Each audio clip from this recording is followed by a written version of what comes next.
Pretože na konci dňa, kto vytvára tie hodnoty v štáte? Podnikatelia. To sú tí, ktorí proste vytvárajú pracovné miesta, to sú tí, ktorí platia dane, na konci dňa plnia štátny rozpočet, z ktorého sa potom dá budovať infraštruktúra. Segment, v ktorom podniká Pelikan, alebo ako keby e-commerce, je, že presťahovateľný biznis. Áno. Takže prečo ste stále tu? Ja som taký veľký optimista, takže ja pokiaľ stále viem relatívne slobodne podnikať, tak sa mi to nechce robiť. A jednoducho, keď sa dostaneme do štádia, že už to nebude finančne vychádzať, tak my sa proste zoberieme a my tú firmu presťahujeme.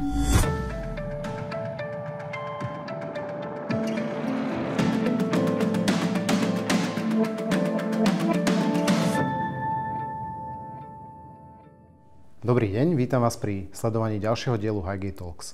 Dnes privítam ďalšieho vzácneho hostia. Je ním Tatiana Ondrejková, ktorá okrem iného v tom dlhom zozname založila najväčšiu a najúspešnejšiu slovenskú online platformu na predaj leteniek Pelikan, ktorý pôsobí na 6 trhoch, podniká tiež v oblasti e-commerce s módou. Ako porodkyňa a investorka v televíznej show Jama Levová investuje do perspektívnych začínajúcich slovenských startupov cez akcelerátor Gluon, taktiež podporuje perspektívne slovenské mladé firmy a tak ďalej. Ten zoznam by mohol byť veľmi dlhý, Tani, ale myslím si, že ťa netreba ďalej cez takýto zoznam špecificky predstavovať. Ďakujem veľmi pekne, že si prijala pozvanie. Ďakujem za pozvanie, teším sa na rozhovor. Za posledné mesiace sa, Táni, stretávame s ľuďmi ako si aj ty, teda s podnikateľmi, majiteľmi firiem, slovenskými investormi, u ktorých sa snažíme nejak tak akože navnímať ich sentiment podnikateľský na Slovensku. A čo je potešujúce, že veľa z nich nebali kufre a zatiaľ ako keby neodchádza, ale už aj takí tí najväčší lokál patrioti sa začínajú pýtať, že aké sú možno možnosti, výhody, nevýhody sťahovania časti firmy alebo súkromného majetku niekde do zahraničia, alebo ak teda majú zostávať, že či je možné v tejto krajine napriek tej spoločensko-ekonomickej situácii podnikať trochu komfortnejšie a s menšou mierou rizika. Takže preto my sme sa aj rozhodli aj v novembri organizovať konferenciu o zostávaní alebo odchádzaní na tému ochrana podnikania a majetku Slovensku alebo zahraničie. A to by mala byť aj taká nosná téma, o ktorej by som sa s tebou chcel dneska rozprávať. Ako ty, Táňa Ondrejková, úspešná podnikateľka, majiteľka, investorka, uvažuješ o podnikaní a zostávaní alebo odchádzaní zo Slovenska. Takže možno začnem tak všeobecnejšie, ale zároveň veľmi, veľmi konkrétne, že ako ty vnímaš podnikateľské prostredie na Slovensku dnes? Vieš čo, vnímam ho tak, že mohlo by byť výrazne lepšie. A vnímam ho tak, že niektoré veci v tom podnikateľskom prostredí na Slovensku sa zlepšili, ale nie kvôli tomu, že Slovensko niečo zlepšilo, ale napriek Slovensku. A zlepšili sa kvôli tomu, lebo sa zlepšili nejaké iné okolnosti globálne. Myslím si, že to podnikateľské prostredie na Slovensku sa začína zhoršovať. A myslím si, že to presne spôsobuje to, že tí šikovní ľudia sa pozerajú na to, ako podnikať niekde inde a nie na Slovensku. Ak mám správne čísla, tak ty si Pelikan zakladal v 2004. Máš správne čísla. Vo veľmi takom ešte mladom veku. V nejakom rozhovore s tebou aj bolo, že si teda bola údajne veľmi neposledné dieťa a tá tvoja neposlednosť v študentských rokoch teda viedla, že si išla trochu proti prúdu. Robila si niečo úplne inak, ako sa dovtedy robilo. Že keď ešte sa rozprávame o tom stave toho prostredia, že čo sa podľa teba tak najzásadnejšie zmenilo, keď si keby spomenieš aj k lepšiemu, aj k horšiemu oproti dobe, keď si napríklad rozbiehala Pelikan? Hej, tak k lepšiemu sa určite zmenilo to, že, a to je, hovorím, že nie vďaka Slovensku, ale napriek Slovensku to, že v podstate svet sa digitalizuje a tým pádom vlastne tie možnosti podnikania aj zo Slovenska sú výrazne jednoduchšie a lepšie na to, aby sa dali dobre škálovať. To predtým nebolo. Ale myslím si, že oveľa viac vecí sa zhoršuje a však všetci sa na to pozeráme. Ja si myslím, že nemusím úplne konkrétne menovať, ale tak akože keby som mala, tak jedna z tých vecí je napríklad transakčná daň. To je podľa mňa niečo, o čom sa nemalo ani rozmýšľať. To je jednoducho za mňa úplne, že zabijak toho, aby Slovensko bolo schopné sem prilákať úspešných ľudí.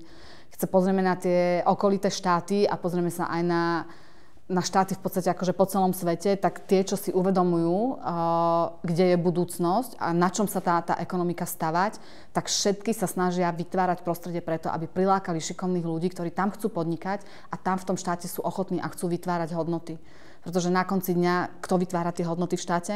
Podnikatelia. To sú tí, ktorí proste vytvárajú pracovné miesta, to sú tí, ktorí platia dane, na konci dňa plnia štátny rozpočet, z ktorého sa potom dá budovať infraštruktúra.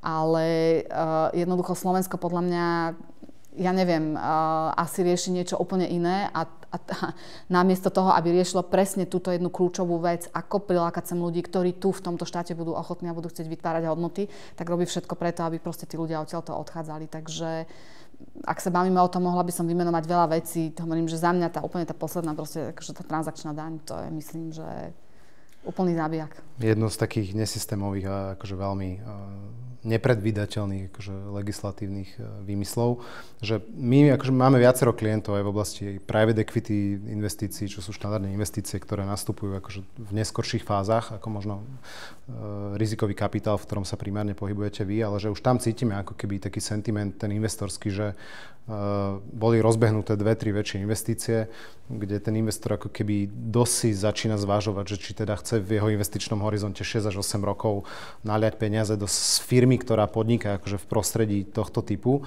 že cítite aj vy niečo ako keby v tom segmente rizikových ako keby, alebo investícií rizikového kapitálu, že aj vy už sa akože na to pozeráte trochu inak, že je to síce slovenská firma usadená na Slovensku, čo je fajn, chceme podporovať ako keby lokálne prostredie, lokálny kapitál, ale že podnikáme akože vo veľmi turbulentnom prostredí. Vieš čo, keď sa pozrieme na ten zahraničný kapitál, tak ten si myslím, že ten postupne odtiaľto odchádza.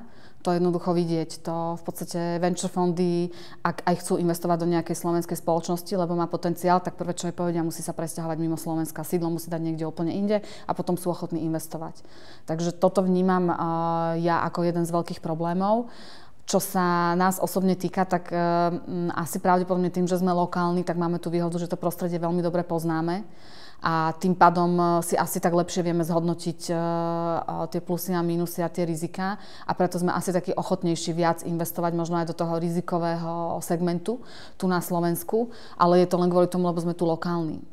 A to je málo, pretože keď si porovnáš akúkoľvek inú krajinu v zahraničí, ja neviem, špeciálne sa môžeme pozrieť na USA, kde je to fakt akože top of the top, kde teda to prostredie je totálne entrepreneurship very friendly, tak tam vidíš, že tam ten súkromný kapitál, ktorý ide do týchto rizikových investícií v podstate do startupového ekosystému je obrovský. Oproti tomu, čo sa deje tu je naozaj akože veľmi, veľmi malý a to je proste akože jeden z veľkých problémov, prečo tí šikovní ľudia odtiaľto odchádzajú preč, pretože naozaj dostať sa k tomu rizikovému kapitálu začína byť čím ďalej tým problematickejšie pre nich.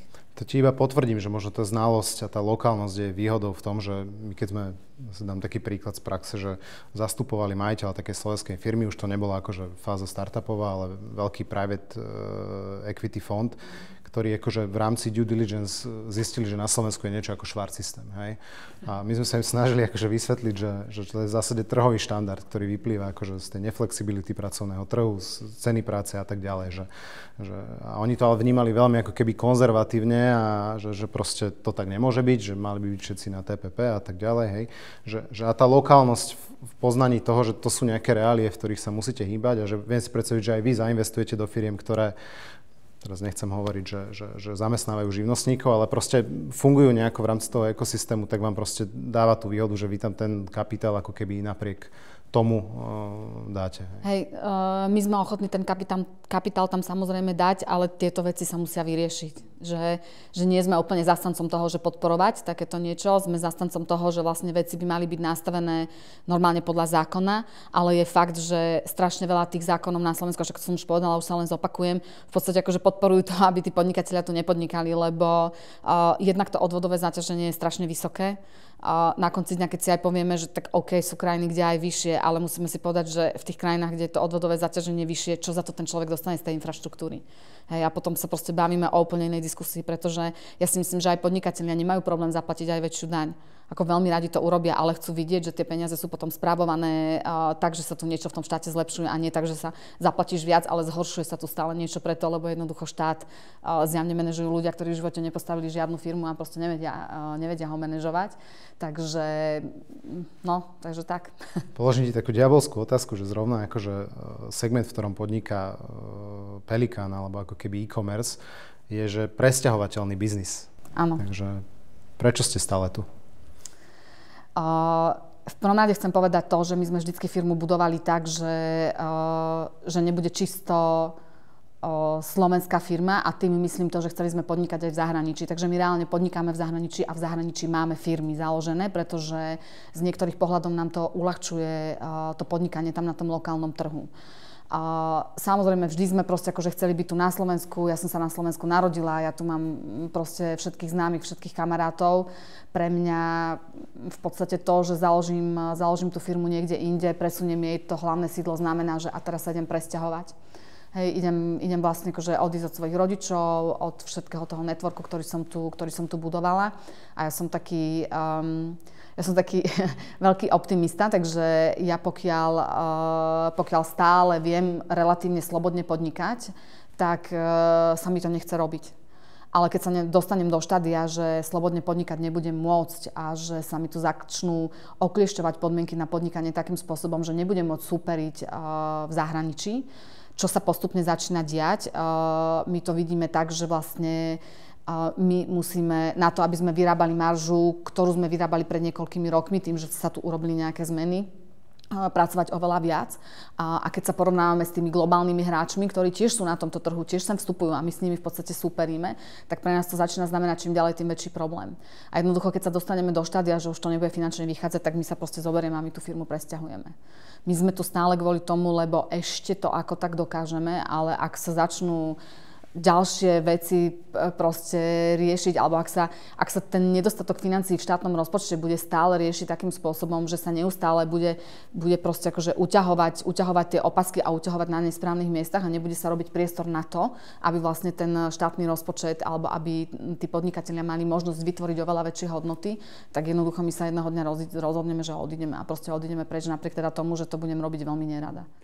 Prečo zostať na Slovensku môže byť nakoniec aj rozumné rozhodnutie. Totiž existujú rôzne právne, daňové, ale hlavne praktické súvislosti, ktoré do veľkej miery determinujú ten presun do zahraničia a fungovanie zo zahraničia. Skúste sa len napríklad požiadať o odpočet DPH na auto, ak máte rakúsku firmu. A aj keď to znie ako oxymoron, vedeli ste, že napríklad Slovensko môže byť naozaj daňovým rajom v niektorých situáciách?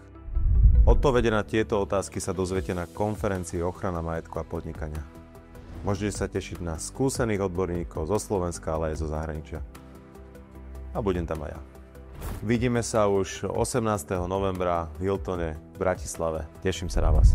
Program a viac informácií nájdete na highgate.sk. Rezervujte si svoje miesto ešte dnes. Počet miest je obmedzený. Ty už si mi možno dala aj odpoveď na takú otázku, ktorú som mal v nadväznosti na to, že čo je tá červená čiara. Aj, že po ako keby natiahnutí, ktorej si už povieš aj ty, zdravý podnikateľský slovenský lokal patriot, že toto už nie, hej, a už teraz proste idem presunúť aspoň to sídlo hlavného vedenia a tú firmu niekam von. Nie nevyhnutne, ako keby stále viem zamestnávať možno aj slovenských ľudí a investovať do slovenských firiem, ale budem to robiť z bezpečnejšieho prístavu. Hej. Určite áno. Ako pre mňa tá červená čiara je, pokiaľ jednoducho to finančne už prestane vychádzať, pokiaľ to naozaj bude tak, že nás bude zahraničná konkurencia byť, lebo v podstate my na Slovensko prinášame tržby a teda platíme dane aj proste z tržieb zo zahraničia. Hej, že to si myslím, že to robí strašne málo firiem. Hej, drvivá väčšina firiem napríklad v cestovnom ruchu, v tom segmente, proste prinášajú tržby iba zo Slovenska, iba zo slovenských občanov, ale my prinášame aj zo zahraničia. My automaticky súťažíme na tých zahraničných trhoch o to, aby sme toho klienta získali. A ak toto mi nebude umožnené ako podnikateľovi, ktorý myslí globálne a ktorý chce škálovať, pre ktorého cieľový trh nie je iba slovenský trh, tak jednoducho my pôjdeme odtiaľto preč. Takisto ako to robia všetci ostatní, na ktorých sa pozeráme, ktorí chcú byť globálne spoločnosti. A také na Slovensku práve potrebujeme, aby na Slovensku boli etablované spoločnosti, ktoré chcú pôsobiť globálne, ktoré prinesú oveľa väčšie hodnoty, lebo Slovensko je strašne malý trh.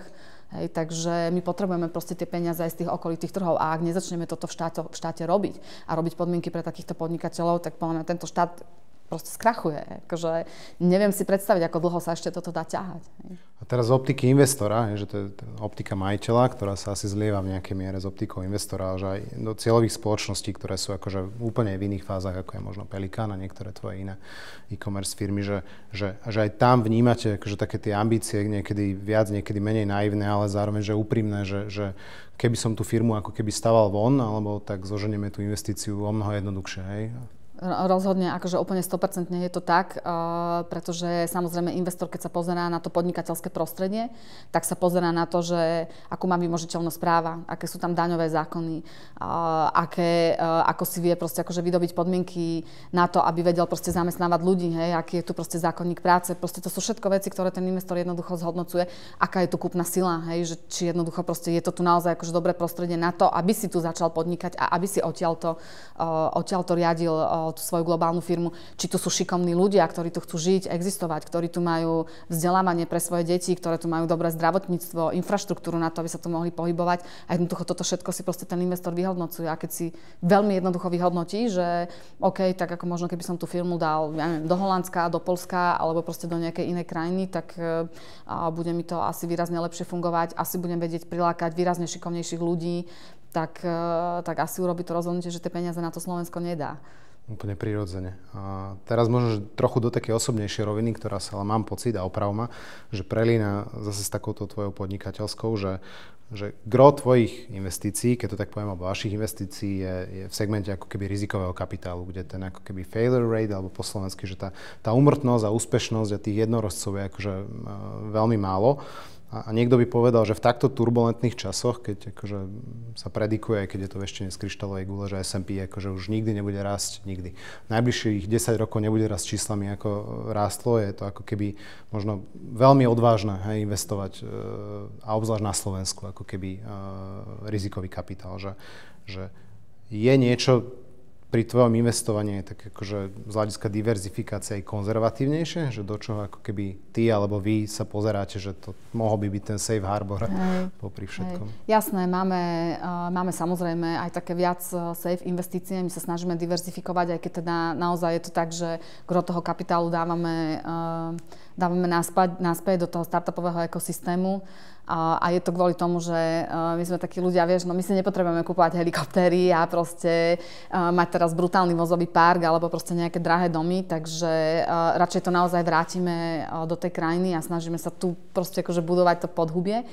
Ale samozrejme máme aj nejaké také viac safe investície, máme nejaké investície do nehnuteľností, máme nejaké investície aj do takých akože safe akcií, kde sa na to pozeráme výrazne dlhodobo, kde sa nebavíme o tom, že robíme nejaké proste krátkodobé špekulatívne obchody, ale je to proste skôr investícia naozaj do firiem, ktoré poznáme, ktoré dlhodobo majú veľký potenciál, máme o nich naštudované, vieme, prečo sme tam tie peniaze dali a prečo sme tie akcie kúpili. Takže máme aj také akože viac safe investície, ale máme potom aj také úplne, že brutálne rizikové, hej, že máme niečo proste aj v krypto, ale ako veľmi, veľmi vyvážene sa rozhodujeme o tom, že už máme tu jednu veľkú rizikovú časť a to sú proste tie startupy. Hej. Čiže aj konzervatívne. Čiže aj konzervatívne, áno. A pri tom konzervativizme, že ty si, tak poviem, že vo veku alebo vo fáze, kedy ťa vnímam, že asi neuvažuješ o odchode do podnikateľského alebo investorského dôchodku ani zďaleka, ale že veľa majiteľov aj v takých tradičných odvetví, ale akože aj majiteľov technologických firiem z tých mála, ktoré sa akože na Slovensku podarilo predať, tak rieši akože v tej sfére ochrany toho osobného majetku, že dajme tomu ten kapitál chce otáčať naspäť, zase rozinvestuje to cez svoje nejaké family offices alebo fondy na Slovensku a chce tu ako keby ten ekosystém nejako ďalej sa snažiť pozdvihnúť, ale aj v rovine osobného majetku si ako keby už myslia na to, že mám nejaké deti, možno chcem tú časť toho osobného majetku si niekde uložiť aj von a mať nejaké zadné vrátka pre prípady gréckych scenárov a znárodňovania akože úspor alebo túto odkrajovania z druhého piliera, že ak môžem ešte tak osobnejšie, že riešiš ty v tejto fáze tvojho podnikania alebo života už aj niečo takéto, že časť možno majetku ukladať niekde von a dať ho niekde možno do zahraničnej banky, keby náhodou sa tuto ako keby začali úplne že páliť mosty? Úplne úprimne, Tomáš, ja si myslím, že momentálne to prostredie podnikateľské globálne, ktoré je aj tou digitalizáciou a nástupom AI, je, že s najnižšou investíciou, s relatívne nízkym rizikom môžeš zarobiť najviac. A to mne príde fakt akože škoda dávať peniaze do banky a ukladať ich v banke. To je môj jeden pohľad. Druhý pohľad, čo sa týka detí, mám taký, že ja by som bola najradšej, keby si moje deti zarobili svoje vlastné peniaze a keby si vážili ich hodnotu, pretože oni keď niečo dostanú, tak si pravdepodobne to až tak vážiť nebudú, ako keď si tie vlastné peniaze zarobia. Čo teraz akože nehovorím, že nechám moje deti hľadovať. Hej, to určite akože nehovorím, ale teda ten jeden prístup je ten, čo som teda akože povedala, že ja oveľa radšej tie peniaze investujem a diverzifikujem tie investície. Diverzifikujem ich nie len čo sa týka zahraničia, to znamená nejakého globálneho pohľadu, ale aj čo sa týka segmentov. To je proste tá prvá vec. A druhá vec je teda, že som toho názoru, že chcem, aby si moje deti dokázali zarobiť svoje vlastné peniaze, aby sa nespoliehali na to, že tak mama s tatom niečo zarobia a my sa potom budeme mať dobre. To je asi taký ten triezvy, ten šlachtický pohľad, hej, že dostať ti nedáva úplne dobrú štartovaciu líniu z hľadiska akože motivácií a ešte dosahovania niečoho vlastného, ale že myslel som to skôr aj v rovine, že napríklad akože aj investícia do vzdelania a tak ďalej, že možno tým deťom ako keby aspoň tú štartovaciu líniu. To ako áno, keby, akže to vzdelanie, to určite áno. Čiže samozrejme by som chcela, aby dostali čo najlepšie vzdelanie, aj keď je teda, ako nemyslím si, že na Slovensku sú schopní ho dostať. Hej. Takže to je úplne proste jasná vec, ale potom, keď sa bavíme o tom, že proste nastúpia do práce, tak ja neviem, ja nie som úplne proste zastancom toho, že tak teraz proste akože kúpim deťom dom, kúpim im pozemok a oni sa tam postavia. Ja som zastancom toho, že nech si tie decka proste na to zarobia. Hej, ako nechcem deti učiť na to, že v podstate akože tak mama zarobila, tak ako automaticky budete mať takýto proste životný štandard. Hej. Jednoducho proste oni si to musia uvedomiť, oni si musia uvedomiť tú hodnotu tých peňazí a tu si podľa mňa nikdy neuvedomia, keď budú niečo dostávať. Respektíve sa to veľmi ťažko buduje. Hej, že dá sa to samozrejme nejakým spôsobom budovať, ale to je podľa mňa na inú diskusiu. Možno v tvojom prípade, že v tom prípade sa hovorí, že veľa, že deti treba učiť ako keby finančnej gramotnosti, hodnote peňazí a tak ďalej. Ale myslím si, že v tebe práve ako keby majú taký vzor, že learning just by seeing, jak sa povie, že už len vidieť, ako možno pristupuješ k tomu, že neukladaš peniaze možno len do banky, alebo zároveň im nedávaš len vreckové. Asi dávaš? Ešte nie, ešte sú mali, ešte nepotrebujú vreckovať. Že to je možno najlepšie učenie sa finančnej gramotnosti. Možno naspäť k také akože všeobecnému sentimentu, že znova idem trochu zahrať na takú citlivú notu, že ak by si mala znova 20, rozbiehala by si Pelikán, že rozbiehala by si ho znova akože na Slovensku, v zmysle, že tu začnem tú firmu budovať a potom samozrejme viem ju škálovať, chcem ísť niekde von, lebo ti to ten typ biznisu dovoluje, ale že založila by si SRO na Slovensku? Že najprv ti odpoviem na to, že nezaložila by som Pelikán, keby som teraz mala 20. Išla by som do úplne iných segmentov, oveľa zaujímavejších. Aj keď nehovorím, že cestovný ruch nie je zaujímavý, je veľmi zaujímavý, ale ako to, kde sme my začínali proste s tým letenkovým biznisom, to je momentálne komodita, to je úplne komoditný. To je fakt akože veľmi ťažký biznis na začiatok. Ale začínala by som s niečím úplne iným a v pohode by som začala na Slovensku. Takže Slovensko môže byť veľmi fajn na to, že si proste otestuješ nejaký produkt, otestuješ si nejakú službu, nejaký proste servis, začneš, lebo ako relatívne nemáš tu čo strátiť. A keď vieš normálne agilne a veľmi rýchlo proste sa prispôsobovať a expandovať, čo sa momentálne naozaj dá, tak Slovensko není problém, aby si tu začal. Hej. Ale čo je problém, je ten, že drvivá väčšina podnikateľov, ktorí momentálne vychádzajú zo slovenského prostredia, drvivá väčšina hovorím, aj keď sa tá skupina už teraz akože tých šikovnejších ľudí, ktorí myslia globálne zväčšuje, tak drvivá väčšina kvôli vzdelávaciemu systému žije v tej slovenskej bubline a v podstate berú Slovensko ako momentálne aktuálny najväčší cieľový trh a nevedia sa proste pozrieť na to, že to je tak strašne malý trh, že tu ti naozaj stačí, že over si, že či ti ten business koncept funguje a potom proste choď podnikať vonku. To znamená, že môj prístup by bol ten, že buď som bez problémov začala, do 3 mesiacov by som proste išla na iné trhy expandovať. To príklad tvoj, a ak by si akože mala tak mentorsky poradiť, že tým mladším podnikateľom alebo ľuďom, ktorí v zásade sa s nimi stretáva, že rozbiehajú túto nejaké akože menšie biznisy a obávajú sa alebo pýtajú sa, že či má vôbec zmysel to ako keby na Slovensku že ďalej robiť, že čo by si im povedala? Ja by som im povedala, že určite to tu môžu rozbehnúť. Akože to si fakt akože myslím, ako momentálne, vieš, že keď chceš otvoriť nejakú firmu proste v zahraničí, tak ja neviem, no tak Estonsko je taký akože úplne super vzor, hej, tak v Estonsku nepotrebuješ ani fyzicky byť prítomný a vieš si tam otvoriť v podstate akože spoločnosť, hej. A dá sa pozrieť na iné krajiny, kde to je tiež akože veľmi relatívne ľahké a vieš to urobiť fakt akože veľmi rýchlo. Takže ja si myslím, že tu doma, proste kde to tu poznáš, naozaj skúsiť, začať, vyskúšať, otestovať na prvé 2, 3, 4, možno 5 mesiacov je to fajn a potom ale treba ísť proste na tie veľké trhy, treba tam ísť, treba sa nebáť.